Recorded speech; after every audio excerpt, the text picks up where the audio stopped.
नमस्कार, सुप्रभात। स्वागत है आप सभी का। मैं हूं आपके साथ अमृता चौरसिया। खबरों को विस्तार से जानेंगे, लेकिन सबसे पहले नजर सुर्खियों पर। प्रधानमंत्री आवास योजना ग्रामीण के तहत मध्य प्रदेश में 1,75,000 परिवारों को गृह प्रवेश। आज प्रधानमंत्री नरेंद्र मोदी वीडियो कॉन्फ्रेंसिंग के जरिए गृह प्रवेशम कार्यक्रम में करेंगे शिरकत। 2022 तक देश के हर परिवार को घर देने के लक्ष्य की दिशा में महत्वपूर्ण कदम।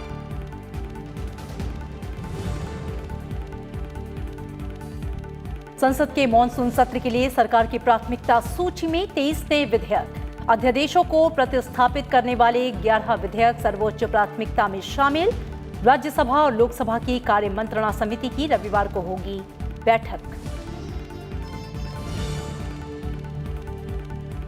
अयोध्या फैक्ट्री बोर्ड की निगमीकरण की निगरानी के लिए रक्षा मंत्री राजनाथ सिंह की अध्यक्षता में अधिकार प्राप्त मंत्री समूह का गठन। समूह में केंद्रीय गृह मंत्री अमित शाह, वित्त मंत्री निर्मला सीतारमण, कानून मंत्री रविशंकर प्रसाद और श्रम मंत्री संतोष कुमार गंगवार भी शामिल। अयोध्या फैक्ट्री बोर्ड की स्वायत्तता, जवाबदेही और क्षमता में सुधार लाने के लिए निगमीकरण।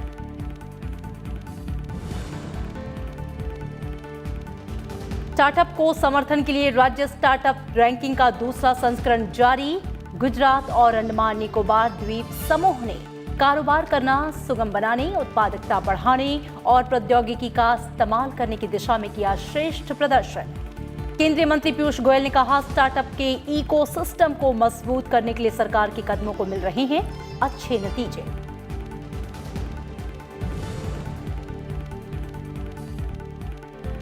और कोरोना महामारी के मद्देनजर पेंशन भोगी बुजुर्गों को बड़ी राहत। जीवन प्रमाण पत्र जमा कराने की मौजूदा समय सीमा में सरकार ने दी ढील। अब 1 नवंबर से 31 दिसंबर तक जमा करा सकते हैं प्रमाण पत्र। 80 साल से अधिक उम्र के पेंशनर्स के लिए 1 अक्टूबर से 31 दिसंबर तक सुविधा।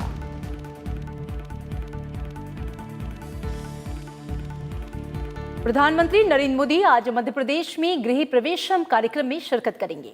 इसके साथ ही प्रधानमंत्री आवास योजना ग्रामीण के अंतर्गत तैयार किए गए आवासों का वीडियो कॉन्फ्रेंसिंग के जरिए उद्घाटन करेंगे। इन सभी घरों को वर्तमान चुनौतीपूर्ण कोविड-19 महामारी की अवधि के दौरान पूरा किया गया। कार्यक्रम के दौरान प्रधानमंत्री योजना के हितग्राहियों से सीधा संवाद भी करेंगे। प्रधानमंत्री नरेंद्र मोदी शनिवार को मध्य प्रदेश में गृह प्रवेशम कार्यक्रम में प्रधानमंत्री आवास योजना ग्रामीण के अंतर्गत बने 1,75,000 घरों का उद्घाटन करेंगे। सरकार का लक्ष्य 2022 तक देश में सभी के लिए आवास मुहैया कराना है। इसके लिए 20 नवंबर 2016 को प्रधानमंत्री आवास योजना ग्रामीण की शुरुआत हुई थी।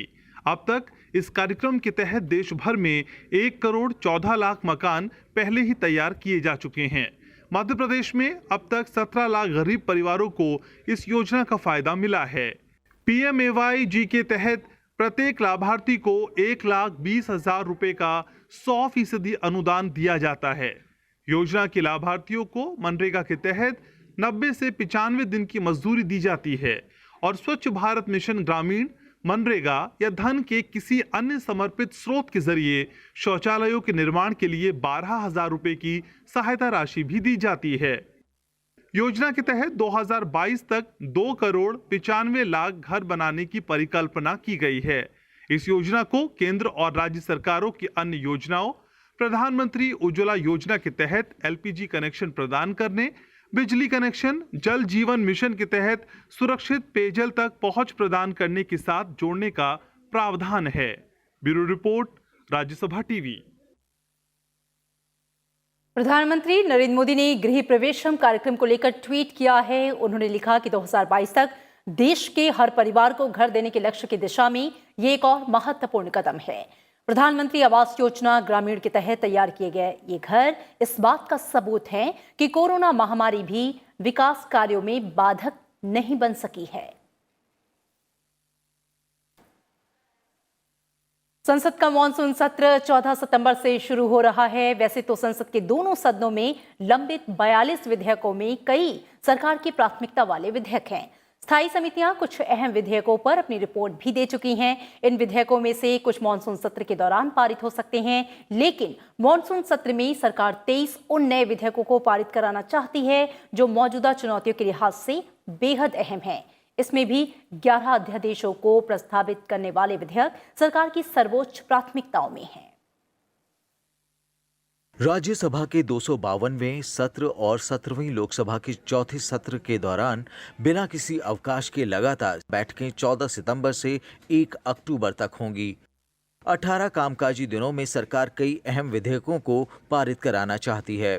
लोकसभा के एजेंडे में वित्तीय कामकाज भी हैं और 2020-21 की अनुपूरक अनुदान मांगों की पहली खेप के साथ 2016-17 की अतिरिक्त अनुदान मांगों पर चर्चा और मतदान भी होना है। इनसे संबंधित विनियोग विधेयकों पर चर्चा कर राज्यसभा को लौटाना भी है, लेकिन सबसे अधिक प्राथमिकता में वो 11 विधेयक हैं जो अध्यादेशों को प्रतिस्थापित करने वाले हैं।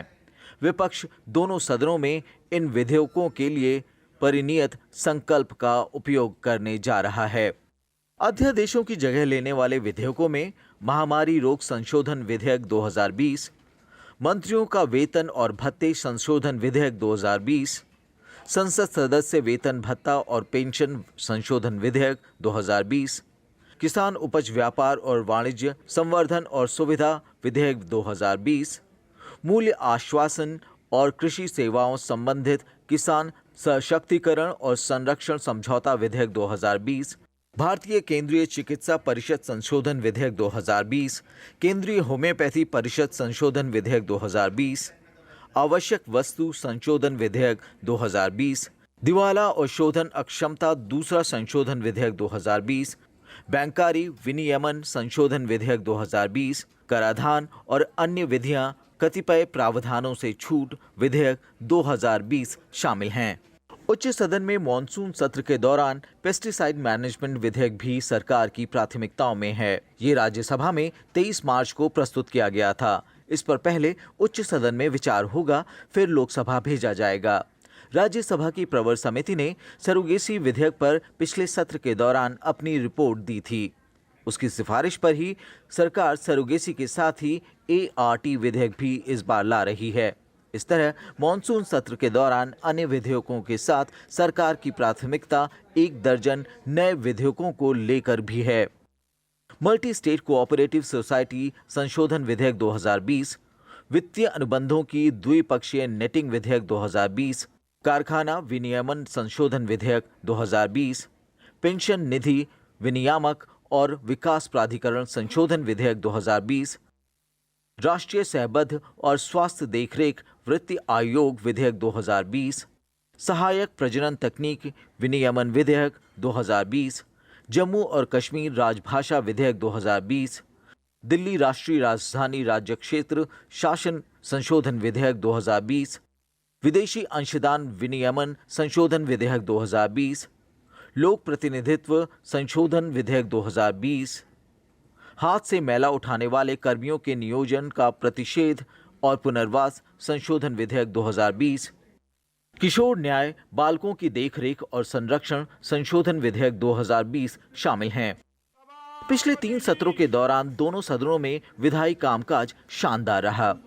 सबसे अधिक काम लोकसभा चुनाव के बाद हुए पूर्ण बजट सत्र 2019 में हुआ, जब लोकसभा ने 35 और राज्यसभा ने 32 विधेयक पारित कर रिकॉर्ड बनाया।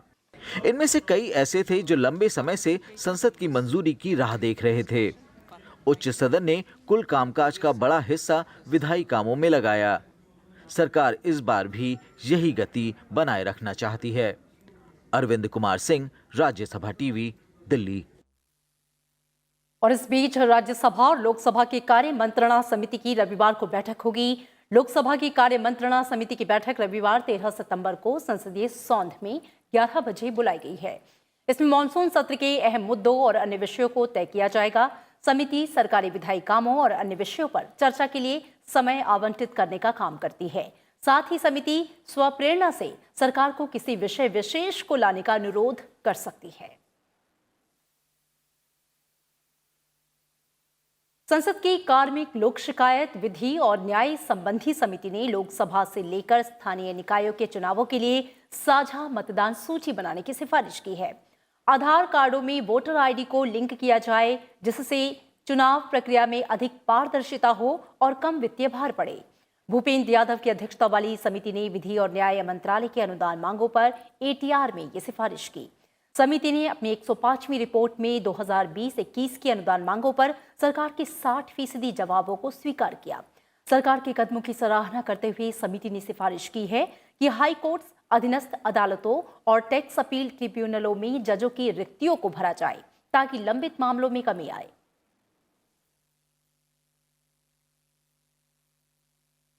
समिति की राय में मुकदमेबाजी पर सरकारी व्यय में रोक लगाने के लिए राष्ट्रीय नीति को जल्द से जल्द अंतिम रूप दिया जाए। समिति ने भी कहा कि ई कोर्ट्स परियोजना के तहत न्यायपालिका के डिजिटल इंफ्रास्ट्रक्चर में देरी नहीं होनी चाहिए। समिति ने नोटरियों के मामलों में समय से प्रोसेसिंग और नोटरियों के लिए डिजिटल हस्ताक्षर के प्रावधान की सिफारिश भी की ताकि किसी गड़बड़ी की गुंजाइश रोकी जा सके। लोकसभा के चौथे सत्र के दौरान दोनों सदनों और गैलरियों में सांसदों के बैठने की व्यवस्था को अंतिम रूप देते हुए इससे जुड़ी मानक प्रक्रिया यानी कि एसओपी तय की गई। राज्यसभा चैम्बर और गैलरियों में 111 लोकसभा सांसद बैठेंगे, जबकि लोकसभा चैम्बर और गैलरियों में 429 सांसदों के बैठने की व्यवस्था है। प्रेस गैलरियों को छोड़कर बाकी गैलरियों का उपयोग सांसदों के लिए किया जा रहा है। सांसदों के सामानों और प्रपत्रों को सैनिटाइज करने के लिए मशीनें लगाई गई हैं। कोरोना संकट के नाते लोकसभा के 540 सांसदों को 4 स्थानों पर बिठाने का प्रबंध किया गया है। लोकसभा अध्यक्ष को छोड़कर सदन की 542 सीटों में से बिहार की वाल्मीकि नगर और तमिलनाडु की कन्याकुमारी सीट सांसदों के निधन की वजह से रिक्त है। लोकसभा चैम्बर में 257 और गैलरियों में 172 लोकसभा सांसद बैठेंगे, जबकि राज्यसभा चैम्बर में 60 और गैलरियों में 51 लोकसभा सांसदों के बैठने की व्यवस्था की गई है। लोकसभा में प्रधानमंत्री, मंत्रियों और दलों के नेताओं के लिए पहली 3 पंक्तियों की सीटें तय की गई हैं। बाकी सीटों पर बैठने का फैसला संबंधित दलों के नेताओं की ओर से किया जाएगा।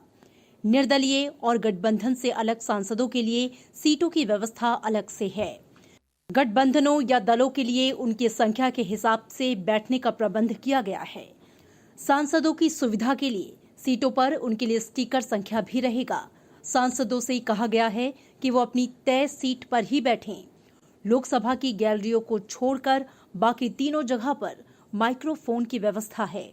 इन जगहों से सांसद अपनी सीट पर बैठकर चर्चा में भाग ले सकते हैं, लेकिन लोकसभा गैलरियों में उनके लिए पोडियम की व्यवस्था की गई है। दोनों सदनों के बीच ऑडियो सिस्टम एकीकृत होने से सांसद कहीं से बोले तो आवाज सुनाई देने में कोई बाधा नहीं होगी। कोरोना संकट के नाते मॉनसून सत्र के दौरान राज्यसभा सांसदों को 3 स्थानों पर बैठाने की व्यवस्था की गई है। सबसे अधिक 136 सांसद लोकसभा चैम्बर में बैठेंगे, जबकि राज्यसभा चैम्बर में 57 और राज्यसभा की गैलरियों में 51 सांसद बैठेंगे। दोनों सदनों के चैम्बरों में 800 सांसदों की बैठने की व्यवस्था है। गैलरियों की क्षमता अलग है, लेकिन सोशल डिस्टेंसिंग के मानकों के नाते इस बार व्यवस्थाएं बदली हुई हैं। अरविंद कुमार सिंह के साथ ब्यूरो रिपोर्ट, राज्यसभा टीवी। संसद के वार्षिक पास वाले मान्यता प्राप्त संगठनों के मीडियाकर्मी ही इस बार राज्यसभा की कार्यवाही कवर कर सकेंगे। उच्च सदन के 252वें सत्र के दौरान सत्र विशेष के लिए या अस्थायी राज्यसभा प्रेस गैलरी पास जारी नहीं किया जाएगा।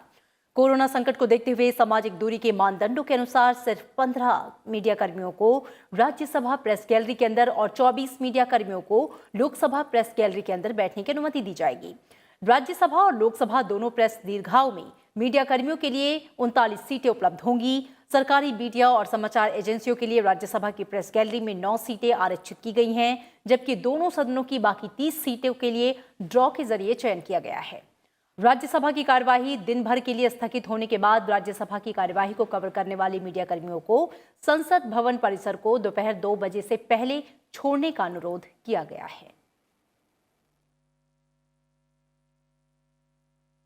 केंद्र सरकार ने आयुध कारखाना बोर्ड के निगमीकरण की प्रक्रिया पर नजर रखने के लिए रक्षा मंत्री राजनाथ सिंह की अध्यक्षता में मंत्रियों के एक अधिकार प्राप्त समूह का गठन कर दिया है।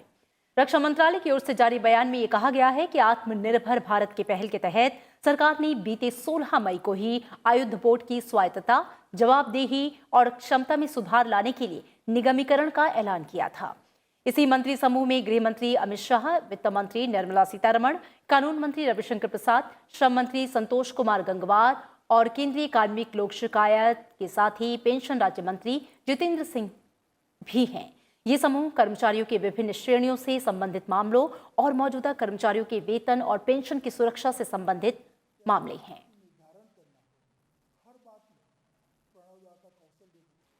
भारत और अमेरिका ने स्वतंत्र, मुक्त और समृद्ध हिंद प्रशांत क्षेत्र की स्थापना सहित सभी रणनीतिक क्षेत्रों में सहयोग बढ़ाने का संकल्प दोहराया है।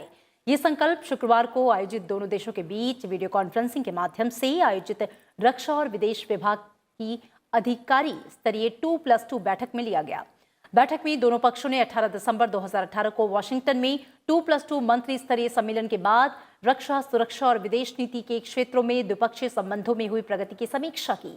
साथ ही पारस्परिक हितों के लिए सहयोग बढ़ाने की संभावनाओं पर बात की और क्षेत्रीय मुद्दों और गतिविधियों का जायजा लिया।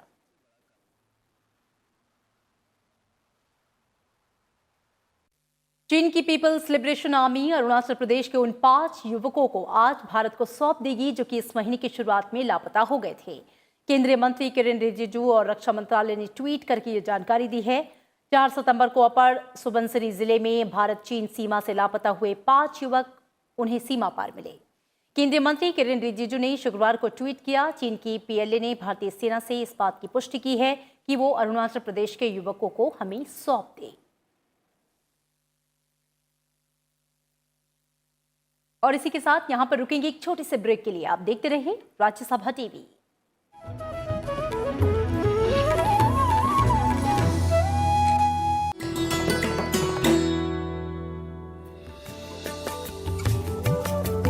गोमतेश्वर कर्नाटक में श्रवणबेलगोला की पहाड़ी पर स्थित भगवान बाहुबली को समर्पित 57 फीट ऊंची ये मूर्त है।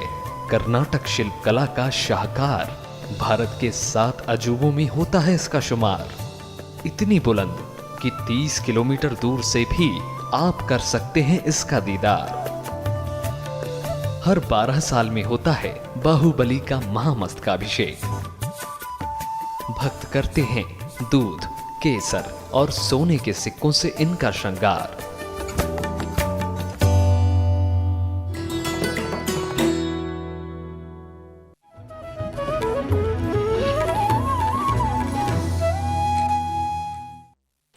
ब्रेक के बाद स्वागत है आपका। कोरोना महामारी के दौरान पैदा हुई मुश्किलों से राहत देने के लिए कई स्टार्टअप्स उभरे हैं।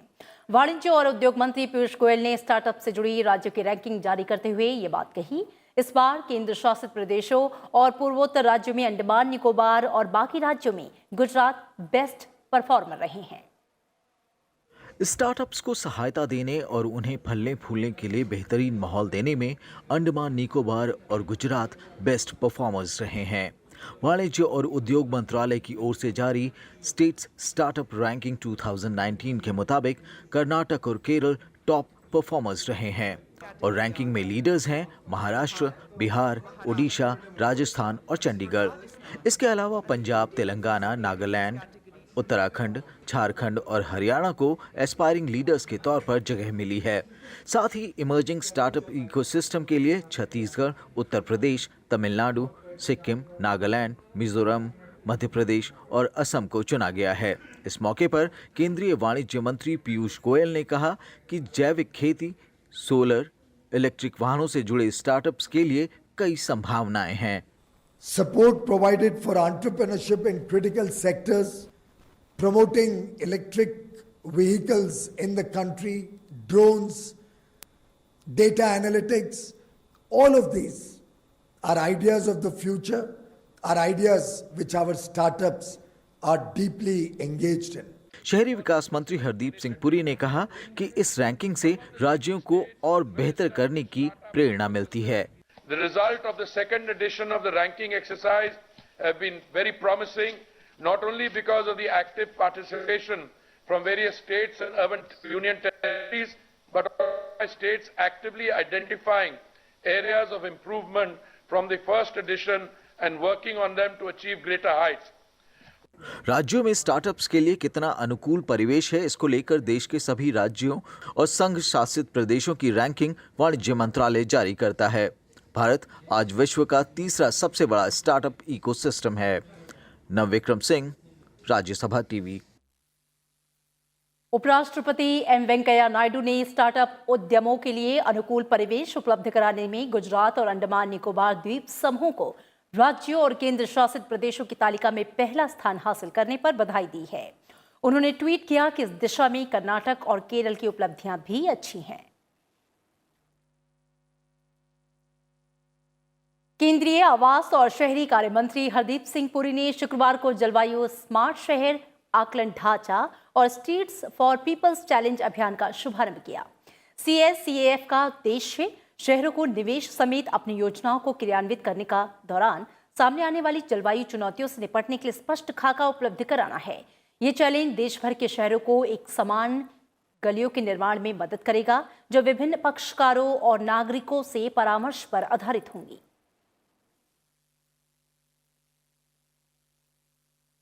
कोरोना महामारी के मद्देनजर केंद्र सरकार ने पेंशन भोगी बुजुर्गों को बड़ी राहत देते हुए जीवन प्रमाण पत्र जमा कराने की मौजूदा समय सीमा में ढील दी है। सभी पेंशन भोगी अब अपना जीवन प्रमाण पत्र 1 नवंबर से 31 दिसंबर के बीच जमा करा सकते हैं। कार्मिक, लोक शिकायत और पेंशन राज्य मंत्री जितेंद्र सिंह ने शुक्रवार को घोषणा की।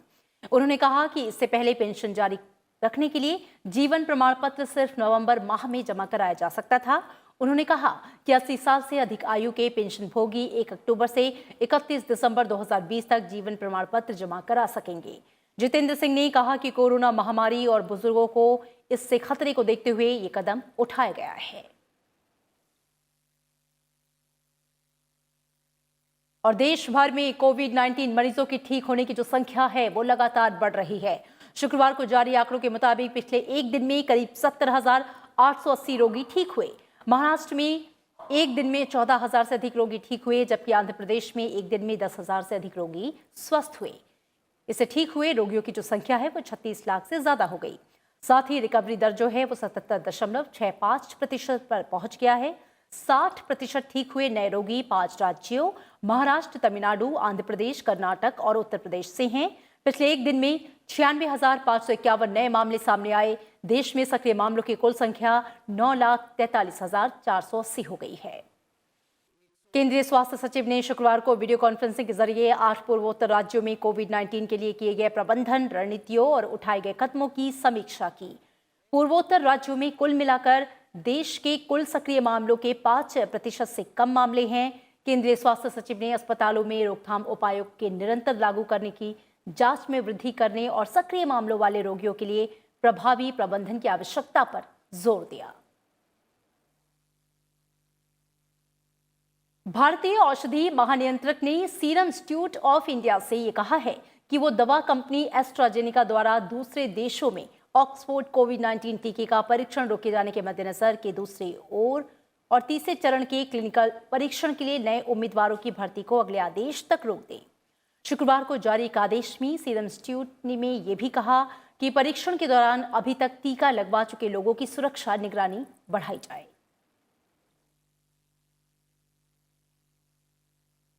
भारत ने संयुक्त राष्ट्र महासभा में कोविड-19 सर्वव्यापी प्रस्ताव के पक्ष में वोट दिया।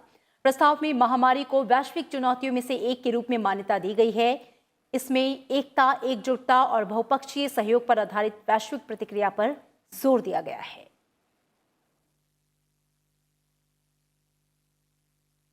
मुसाफिरों को बड़ी राहत दी गई है और इसे देखते हुए रेलवे ने आज से 80 नई ट्रेनों का परिचालन शुरू कर दिया। इसके लिए बुकिंग गुरुवार से शुरू हो चुकी है। इन ट्रेनों में शताब्दी, हमसफर और AC सुपरफास्ट ट्रेनें शामिल हैं। ये नई 80 विशेष ट्रेन दिल्ली, इंदौर, यशवंतपुर, गोरखपुर, पुरी, अहमदाबाद, दिल्ली, बेंगलुरु को अन्य मार्गों से जोड़ेगी। रेलवे के मुताबिक ये ट्रेनें पहले से चल रही 230 विशेष ट्रेनों से अलग होंगी। सभी नियमित यात्री ट्रेनों के संचालन को 25 मार्च को देशव्यापी लॉकडाउन के कारण निलंबित कर दिया गया था।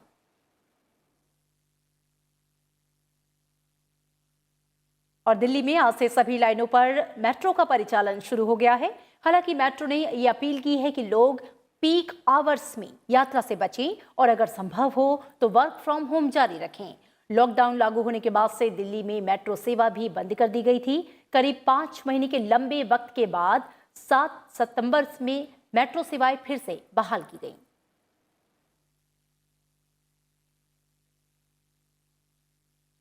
राष्ट्रीय परीक्षा एजेंसी ने जेईई मुख्य परीक्षा का परिणाम घोषित कर दिया है। जेईई मुख्य परीक्षा के घोषित परिणाम में 24 छात्रों को पूरे 100% अंक मिले हैं। इंजीनियरिंग पाठ्यक्रमों में प्रवेश की ये परीक्षा कोविड-19 के कारण 2 बार टली और सितंबर के पहले सप्ताह में हुई। जेईई की मुख्य परीक्षा 1 से 6 सितंबर के बीच हुई। आईआईटी, एनआईटी और केंद्र सरकार के वित्त पोषित इंजीनियरिंग संस्थानों में प्रवेश के लिए होने वाली इस परीक्षा के लिए कुल 8.58 लाख छात्रों ने पंजीकरण कराया था, जिनमें से करीब 74% ने परीक्षा दी। जेईई मुख्य परीक्षा 1 और 2 के परिणाम के आधार पर शीर्ष 2.45 लाख छात्र जेईई एडवांस परीक्षा में बैठ सकेंगे।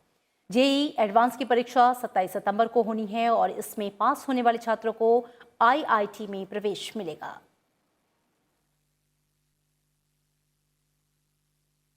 देश का विदेशी मुद्रा भंडार 4 सितंबर को समाप्त सप्ताह में 58.2 करोड़ डॉलर से बढ़कर 542.01 अरब डॉलर के सर्वकालिक उच्च स्तर पर पहुंच गया। रिजर्व बैंक की तरफ से कल जारी आंकड़ों में ये जानकारी दी गई है। इससे पहले 28 अगस्त को समाप्त सप्ताह में विदेशी मुद्रा भंडार 3.88 अरब डॉलर बढ़कर 541.43 अरब डॉलर पर पहुंच गया था। इस दौरान स्वर्ण भंडार 32.1 करोड़ डॉलर बढ़कर 37.52 अरब डॉलर पर पहुंच गया। और इसी बीच रिजर्व बैंक ने बैंकों के मुख्य अनुपालन अधिकारी की नियुक्ति के दिशा निर्देश तय कर दिए हैं। इसका मकसद बैंकिंग उद्योग में अनुपालन और जोखिम प्रबंधन को लेकर एकरूपता सुनिश्चित करना है। रिजर्व बैंक की ओर से शुक्रवार को जारी सर्कुलर के अनुसार सीसीओ की नियुक्ति न्यूनतम 3 साल के लिए होगी।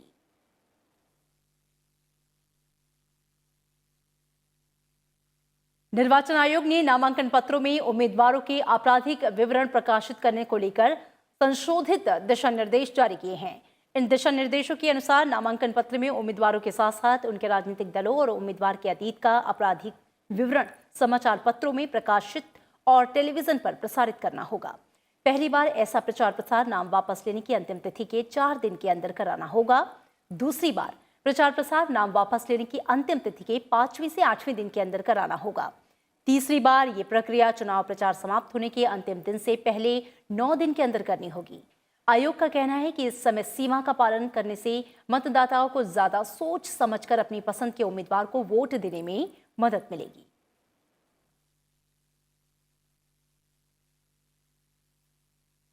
कांग्रेस अध्यक्ष सोनिया गांधी ने संगठन में व्यापक बदलाव करते हुए शुक्रवार को कांग्रेस कार्य समिति का पुनर्गठन किया, जिसमें पी चिदंबरम, दिग्विजय सिंह और कई अन्य वरिष्ठ नेताओं को जगह मिली। संगठन महासचिव केसी वेणुगोपाल की ओर से जारी बयान के मुताबिक नई कांग्रेस कार्य समिति में 22 सदस्य, 26 स्थायी आमंत्रित सदस्य और 9 विशेष आमंत्रित सदस्य हैं। गुलाम नबी आजाद, मोतीलाल वोरा, अंबिका सोनी, मल्लिकार्जुन खड़गे और लुइजिनो फैलेरियो को महासचिव पद से हटा दिया गया है। हालांकि गुलाम नबी आजाद, अंबिका सोनी, मल्लिकार्जुन खड़गे को नई CWC में बरकरार रखा गया है।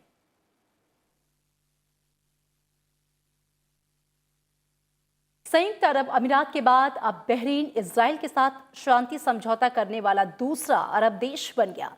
इजराइल और खाड़ी देश बहरीन अपने संबंधों को पूरी तरह से सामान्य बनाने के लिए एक ऐतिहासिक समझौते पर हस्ताक्षर करने पर सहमत हुए हैं।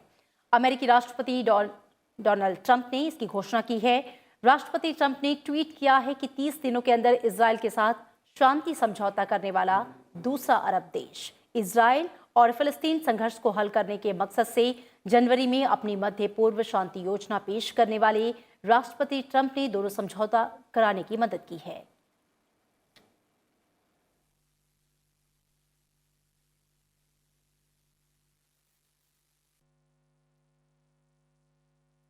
चौदह सितंबर सुबह 9 बजे से संसद का मॉनसून सत्र शुरू हो रहा है, इसलिए हमारा सुबह 9 बजे का बुलेटिन आप सुबह 8 बजे देख सकेंगे। 14 सितंबर से 1 अक्टूबर तक सुबह 8 बजे बुलेटिन के बाद आप संसद समाचार सुबह 8:30 बजे देख सकते हैं। इसी के साथ इस बुलेटिन में इतना ही। दीजिए इजाजत। नमस्कार।